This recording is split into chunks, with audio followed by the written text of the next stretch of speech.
நினைக்கிறதெல்லாம் கிடைக்கிறதும் இல்லை, கிடைக்கிறதெல்லாம் நாம் நினைக்கிறதும் இல்லை. அஸ்ஸலாமு அலைக்கும் வரஹ்மத்துல்லாஹி வபரகாத்துஹு. அன்பார்ந்த அனைத்து உறவுகளுக்கும் இனிய மாலை வணக்கம். போகும்போது கிடைக்கக்கூடிய சலுகைகள், அதுலேயும் குறிப்பாக குவைத்தி வீடுகள், குவைத்தி குடும்பங்கள், சிலர் ஒரு வீட்டில் வேலை செய்யும்போது அந்த வீட்டுடைய குடும்பத்தார், அதாவது தம்பி, தங்கை, அம்மா, அப்பா, இந்த மாதிரி அந்த குடும்ப உறவினர்கள் சிலர் சில தொழிலாளர்களுடைய அந்த குணத்தை புரிஞ்சு கொண்டு நடந்து கொள்கிற விதம். அன்பார்ந்த உறவுகளே, இந்த கை இல்லாத ஜாக்கெட், நம்மள்ட்ட நிறைய ஜாக்கெட் இருக்குது, நிறைய ஜாக்கெட்டுகள் வாங்கி கொடுத்துருக்காங்க, கிடச்சிருக்குது. ஆனால் நம்ம குவைத்து வீட்டில் இது வரைக்கும் இந்த ஜாக்கெட் ஒன்று நம்ம வாங்கவும் இல்லை, வாங்கி கொடுக்கவும் இல்லை. ஆனால் நிறைய தடவை நானும் பார்த்துருக்கேன், இந்த கை இல்லாத ஒரு ஜாக்கெட் போட்டால் எப்படி இருக்கும் அப்படின்னு. ஒரு தடவை நான் என்னுடைய மாமாவுடைய தங்கச்சி வீட்டுக்கு போகிறேன். சரியா, பாருங்கள், நான் போட்டிருக்கிற இந்த ஜாக்கெட் தான் நான் அடிக்கடி போடுறது, எல்லாமே ஃபுல் ஸ்லீப் தான்.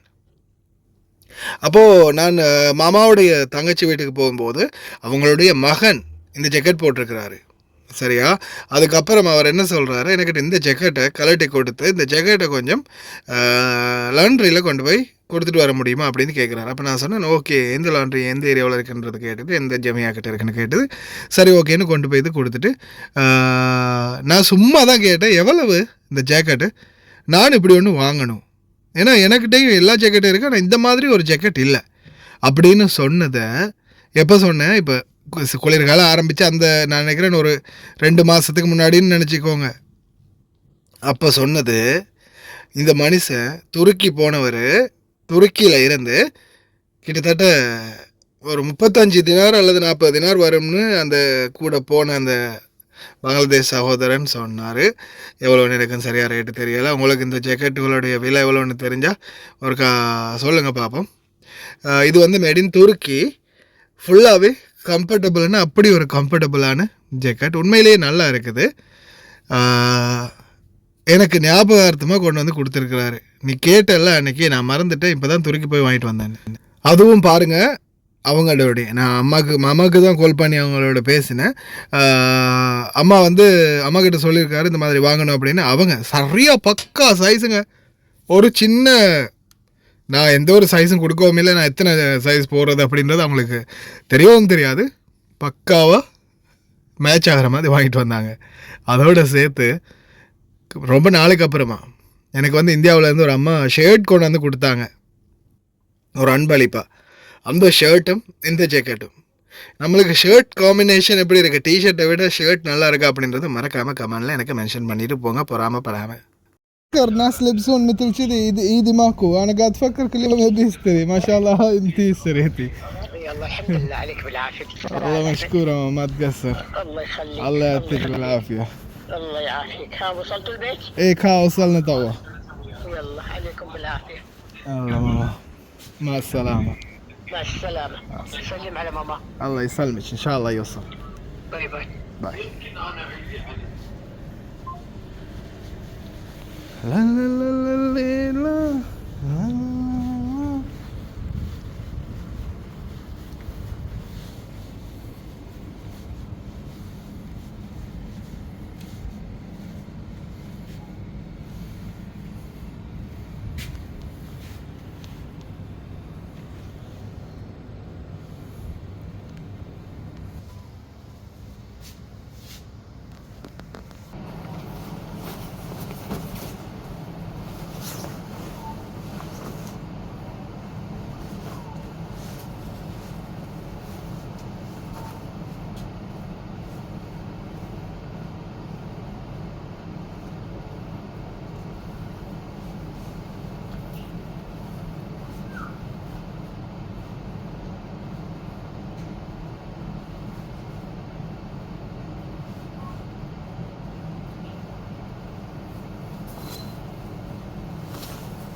ආයිබෝවයා ක්වේට්. ඉතින් ඔන්න කාලයකට පස්සේ අති දැවැන්ත ප්‍රසංගයක් අරගෙන ඩිලාවිස් සීදු බ්‍රේව් ක්වේට් රාජ්‍යයට එනවා පෙබරවාරි 13 වෙනිදා. මචං, hello මචං අමියා, thank you. ඉතින් මචං අමියා සහ ලෝටස් ඉවෙන්ට් මැනේජ්මන්ට් කරන දැවැන්ත ප්‍රසංගයක් තමයි පෙබරවාරි 13 වෙනිදා තියෙන්නේ. ඉතින් ස්ථානය තමයි ෂුවෙක් මුයින්පික් කන්වෙන්ෂන් සෙන්ටර්. ඉතින් මේ පරිශ්‍රය තමයි මේ දැවැන්තම ප්‍රසංගය පැවැත්වෙන වෙලාව තමයි පස්වර 6 ඉඳගෙන රාත්‍රී වෙනකම්ම මේ දැවැන්ත සුන්දර ප්‍රසංගය තියෙනවා. ඉතින් ලංකාවේ ඔයගොල්ලෝ ආදරය කරන දැවැන්තම කලාකරුවන් පිරිසක් එනවා මේ ලස්සන ප්‍රසංගයට ගීතවත් වෙන්න. ඉතින් ඔබ සියලු දෙනාටම ආරාධනා කරනවා. මොකද කාලයකට පස්සේ තමයි කුවේට් රාජ්‍යයට ශ්‍රී ලාංකික සංගීත කණ්ඩායමක් විශේෂයෙන් ඩිලාවිස් සීදු බ්‍රේව් අපි එන්නේ. ඒ නිසා සියලු දෙනාටම ආරාධනා කරනවා මේ ලස්සන අනගි අවස්ථාව මගහර ගන්න නැතුව අනිවාර්යෙන්ම එන්න කියලා. එහෙනම් මතකිනි ස්ථානය ෂුවෙක් මුයින්පික් කන්වෙන්ෂන් සෙන්ටර්. ඉතින් මේ තැන තමයි මේ ලස්සන ප්‍රසංගය තියෙන්නේ. සවස් 6 ඉඳලා රාත්‍රී වෙනකම්ම මේ දැවැන්ත ප්‍රසංගය තියෙනවා. එහෙනම් පෙබරවාරි 13 වෙනිදා මතක තියාගන්න මේ දවස. thank you මචං අමියා. ලස්සන වැඩකින් කුවේට් රාජ්‍යයේ ඩිලාවිස් සීදු බ්‍රේව් අපි හමු වෙනවා. मेरा जिया में मुमुनन्ने फिर की